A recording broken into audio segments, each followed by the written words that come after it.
What's up, y'all? So I'm going to show you guys how to lace your retro ones. Of course, the retros come with a extra lace, but I'm lazy, so we're just going to lace the laces that are already in the shoe.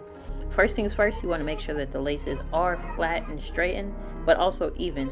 From here, I'm going to take it and go under.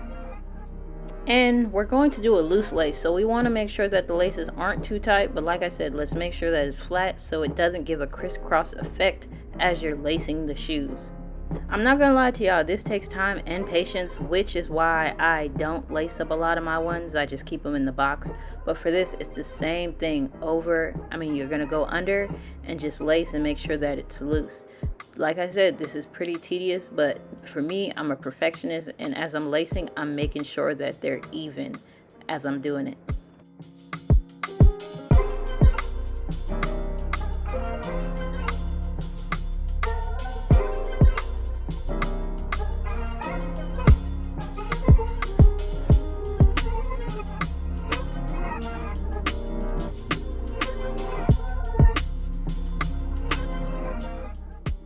And with lacing these, you can do over or you can do under. I just prefer to do under because once I'm done lacing and it gets to the top, I can tie it up easy, whether I want it tucked into my shoe or hanging outside of the shoe.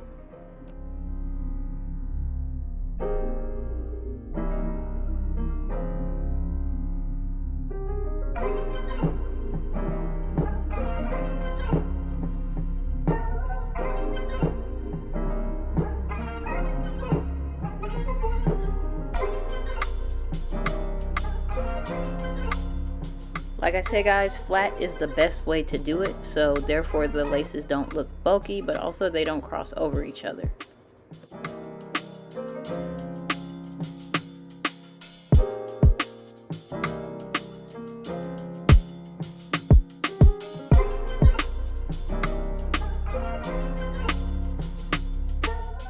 And this is an important part here. You want to make sure you pull the tongue of the shoe. A lot of people don't pull the tongue and put the laces in there, which causes the tongue to slide. I want to keep my shoes as clean and as crisp as possible.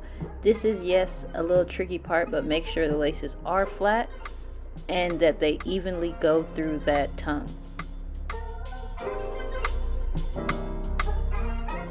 With the other lace, you want to make sure that that lace is on top of the other one. If not, it's going to be real sticky and unnecessary.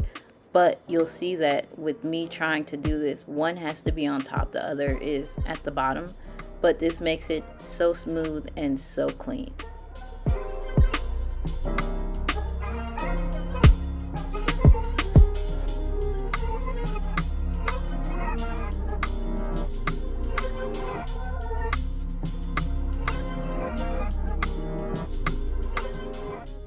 And then by the time we get to the top, it's starting to look all nice and clean, but also even. With this part, you can stop lacing there, but typically I like to let my laces hang out a little bit, or in case I want to tie it into a knot, it makes it smooth. But yeah, this is how you lace your retro ones.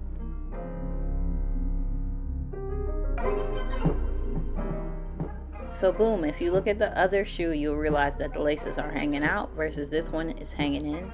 But with your laces being this clean, it's easy to loosen or tighten.